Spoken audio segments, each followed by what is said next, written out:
Greetings and salutations, everyone. Crimson Nero here, and welcome back to Let's Play Sonic Heroes. In the last episode, we went through the casino levels, and we talked a lot about design philosophies and controls when it comes to this game.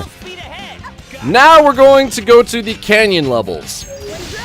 The canyon levels are, probably some of the least effective when it comes to level design in the entire game. Reason for this is because most of the levels, or at least like most of the level layout, involves grind rails. And trust me, we've had grind rail levels before. I mean, we had both Final Chase and Final. Oh gosh, what was it? I can't remember the exact name of it, but the two final levels for both Shadow and Sonic in Sonic Adventure 2, both of those were grinding levels that involved a similar type of idea. Grind rails over bottomless pits. Now, the thing is that Sonic Adventure 2 did the controls right. They controlled smoothly enough where that you didn't have any problems with it. However, Sonic Heroes is a different beast altogether. We talked a lot. We talked in length. I talked in length last time about the controls behind the mechanics in the bingo and the casino levels, mainly when it comes to the physics of the slot machines. Now we're getting to the point where grind rails are becoming a lot more common, at least in this level, and also one other set of levels later on in the game. But basically, they both follow the same type of idea of grind rails over bottomless pits, like I said before. And you see, the thing is that like I'd be okay with this if it weren't for the fact that bottomless pits are a little too common right now. There are little islands of actual structure where you can actually stand and do stuff, but they're too few and far between. The other reason why I don't particularly like the grinding or at least like the overall design of these levels, well, I don't enjoy them quite as much, is that the grinding mechanics are loose. When you try to switch between rails by using the control stick and the A button, sometimes it works just fine. However, most of the time, or not most of the time, but I always think that I'm going to just go spiraling out of control right off the edge, which does happen more often than you would like it to. I have a bad feeling that somewhere down the road we're gonna have some situation where I just go falling off of a really small platform, or really or a mismanaged rail jump just because of weird wonky controls when it comes to the actual switching of rails. And that's not something I want. I want to be able to competently be able to go on the rails and be okay with it. Speaking of which, I don't dislike the new way that you can accelerate while on rails, which is just hammering down the B button. But like, seriously, what the heck is this? Like, come on, guys. I don't like. Okay, it's not that I don't like it, but like I just felt like crouching in SA2 was a lot more effective because you could just constantly have the speed always up.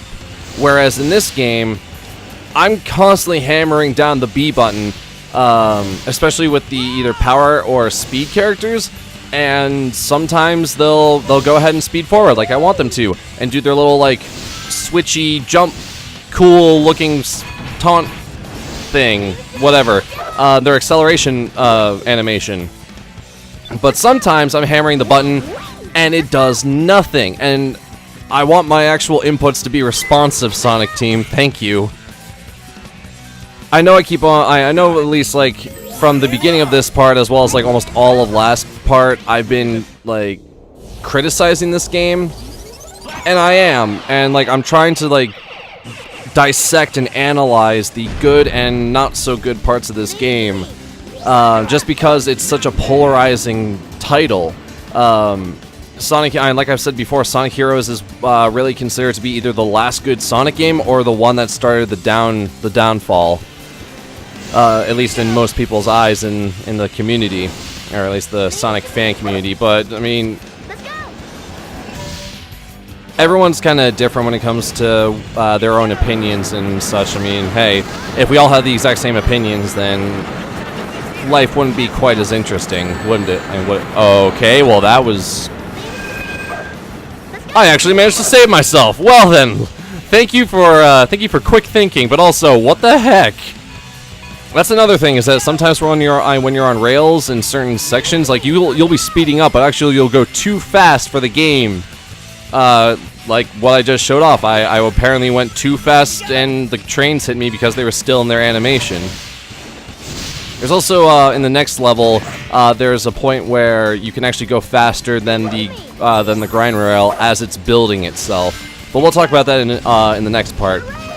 Anyways, with how Rail Canyon and later on Bullet Station are both designed in terms of rails over bottomless pits. What? What happened there? I have no idea what just happened. Okay, Sonic Heroes, I'm gonna level with you. That was totally on you. I mean, yeah, I pressed B button, but I was just trying to do what I wanted to do, which I think was I'm pretty sure it was, I wanted to do the light speed dash. I can't even remember now, that just kind of messed with my brain for a second. That was weird. Anyways, yeah, so because of just how hazardous it is and the fact that I don't want to lose a life, most of the time if things get tricky or at least like look like they'll be unstable, most of the time I just switch to fly formation because just it's slow enough where I can actually correct myself, because either going in speed or power on the rails just it allows you to fall victim to problems. Whereas with the fly formation, I go slow enough where I can see stuff that's coming up ahead and react way far in advance. But also, it's the fact that I can correct any mistakes that happen either because of my own decision making, or because of the game just being like, haha, nope, that's not how that works right now, apparently, because weird stuff happens. But yeah, some of the mistakes are because of the game. Some of them are on me. But just craziness. Just wow. Anyways, wow, I've actually kind of lost track of things to talk about, but hey, maybe I should just talk about like something other than just game design stuff.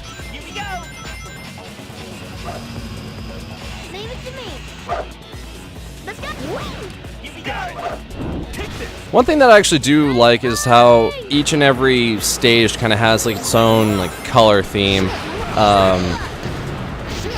Especially in this case where you see a lot of warmer colors, because it's at the entire level, but actually both levels, the entire zone is set at sunset. So you have those warm reds and oranges and yellows, but you also have that nice purple up in the sky because of the dusk that is starting to fall in to the environment. So yeah, like I said before, Sonic Heroes is a pretty good-looking game. They use the renderware engine to a nice effect. I enjoy the fact that the game actually captures that bright and colorful aspect of Sonic the Hedgehog, because in Sonic Adventure 2 at least, like, they still did have like very vibrant colors, but the way that like all the textures were on that, it did seem a little bit darker. Like the certain bits were, I don't know, just their colors weren't as vibrant or saturated. So I mean, hey, every single Sonic title kind of does have its own identity to give, whether it be through the story or the art design or anything like that. And that's one thing that I've actually noticed in a lot of games developed in Japan over the years, is that there are some designers that are going to that actually a good number of designers over in Japan, they want to bring something different and new to each installment of a big series. Whether it be new characters, a brand new plot, I mean, as to be expected, or just be a complete overhaul of mechanics, either because they're just generally improved upon just greatly, or because they're just trying something completely different in almost every single game that they make. I mean, yes, variety is the spice of life, but how exactly are you supposed to find a solid foundation of what your series is about if you're innovating and changing up everything with each individual title? I'm not saying it's a bad design philosophy. It's interesting to think about, because you see game series like Metal Gear Solid, where in each and every single big game that comes out, there's new stuff added each and every single time. But the mechanics that do stay put are expanded upon each and every time, and generally just get better and better as time goes on. Then there are games that, there are those games that do that, as well as bring completely new stuff to the table, either in like a brand new way of design, or just the game is completely different. I mean, we could talk about how each and every single Sonic game is completely different. I mean, Sonic Adventure 1 and 2 are very similar in terms of how they play, but in terms of like arts, they're kind of different, as well as general tone. But then like Sonic Heroes is a completely different beast. Like it's a lot more lighthearted than Sonic Adventure 2 is. But then there are games like, I don't know, each different installment of the Final Fantasy series. Each one of those has different ideas and mechanics that are brought in, while still trying to maintain the core fundamentals of the series. Like, you look at the Esper system for Final Fantasy VI, and then you compare it to like the Materia system for Final Fantasy VII. Same ideas, but just a little bit different in how they're done. And then there's also things like the Zero Escape series, how like in 9 Hours, 9 Persons, 9 Doors, aka 999, a lot of it was very text-based. It was a visual novel game with puzzle elements into it. Whereas in the newest game, Zero Time Dilemma, all of the text is now replaced with full cutscenes that are fully voice-acted, fully animated, a completely different feel in terms of how exactly you're interacting with the game itself. And like I said, all these examples that I'm giving are just examples. There's no one way of designing a game. Each game is complete. Each game has its own right to be its own individual thing, regardless of if it's a brand new game or like a sequel or a reimagining or whatever. Just each game should have the potential and the opportunity to unhinge itself from the conventions that people sometimes expect. Yes, there are times where a series needs to stay true to its roots, but there's also times where you can open up and allow for new ideas to come in, and that's totally fine.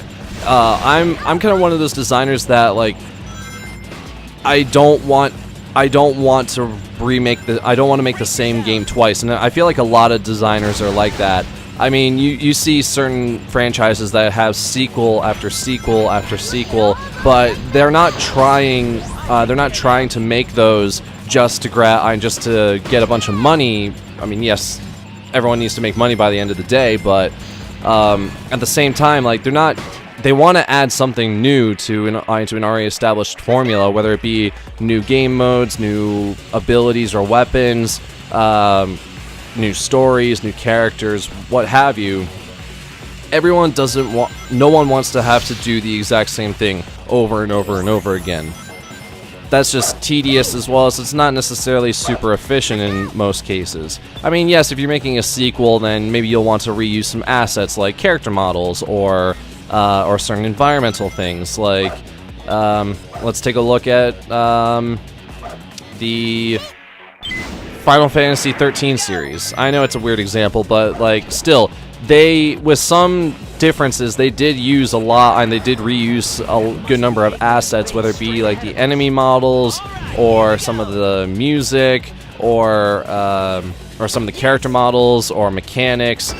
Just certain things are reused because that's just how it is. Is that why spend certain time? There are times where you need to redo or completely redesign everything, and then there's times where you just need to be efficient, and that's just how it is that, hey, we already spent like 60 hours making this character, why do we have to make a new one? We don't. We can just reuse what's already there, and that's the thing. Unless it's like a big jump in like graphical fidelity, like between Sonic Adventures 1 and 2 and Heroes, those are all different, but that's because with the bigger emphasis on graphical fidelity, you can have a different look to things. Anyways, I have talked a lot about a lot of design philosophies, and now we can talk about the boss fight, the Egg Albatross. Basically, it's like the Egg Hawk, except for there's a giant blip on the bottom. Now, like I said before, this does follow the same type of idea as Rail Canyon Bullet Station, is that there's a small amount of area, and then there's just bottomless pits everywhere. So you gotta be careful of where exactly you're landing when you're doing some attacking and such. Like this! Wow, that was a good save. Whew. Just gotta make sure I don't get hit. But yeah, generally the left side is actually a little bit safer, less obstacles to deal with, more ring boxes, etc. However, oopsie, wow, I just ran right into that. Anyways, the right side is filled with level up the level up boxes, capsules, what have you. I just forgot to get them the first time. I just need to actually switch over to Knuckles and start punching those crates right in front of me. There we go. But yeah, the Egg Albatross. It actually has kind of multiple forms to it. I mean, they're not like separate boss fights. It's just that when each part of the overall blimp takes more and more damage, it will start to change up its strategy. So it's basically 3 different sections. There's the part at the bottom, which is firing out a lot of heavy artillery, spike balls, bullets, ring lasers, etc. But after a while, we'll take care of that and start moving on to the actual body of the blimp itself. After that, things will be pretty close to being finished, and we'll just have to defeat the original Egg Hawk as Eggman's using it as just a getaway ship.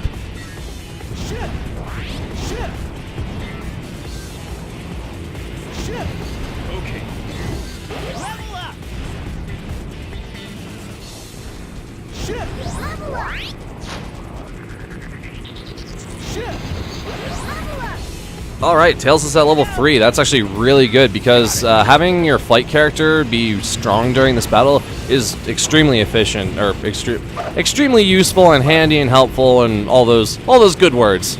Good words. We want good stuff. Good stuff is always good. I think a pretty good strategy is just using your flight character to deal damage, and then when you start to slow down, switch to the speed character and just regain your lost or close up the gap, really, is what I'm trying to say. There are times when my words work, and then there are times where my words do not work. Oh man, it's always hilarious whenever I go to dinner with some of my friends before playing our weekly Dungeons and Dragons sessions, because especially if it doesn't matter whether I'm the player or the DM, there are just times where because I have to talk a lot during D&D, I have to really think about my words, but during dinner beforehand when I'm with my friends, sometimes I'll just become extremely tongue-tied, and I'll just get confused with, my words will just kind of be all over the place, and then my friends and I joke around and say, ah yes, I words good, I words so good. You know, let's just homing attack the ever-loving bedoodles out of this guy. Because effective strategies are effective. Alright, camera was a little weird there, but now he's not. One hit, and we're done. Hey, I lost rings during that? Come on, man. Oh, well. I mean, I could have done that a lot faster if I really wanted to, but honestly, when it comes to this fight, I really just care about actually finishing it and not actually, like, falling off the side or anything. I mean, hey, we got a B rank. That's still pretty solid. I'll take it.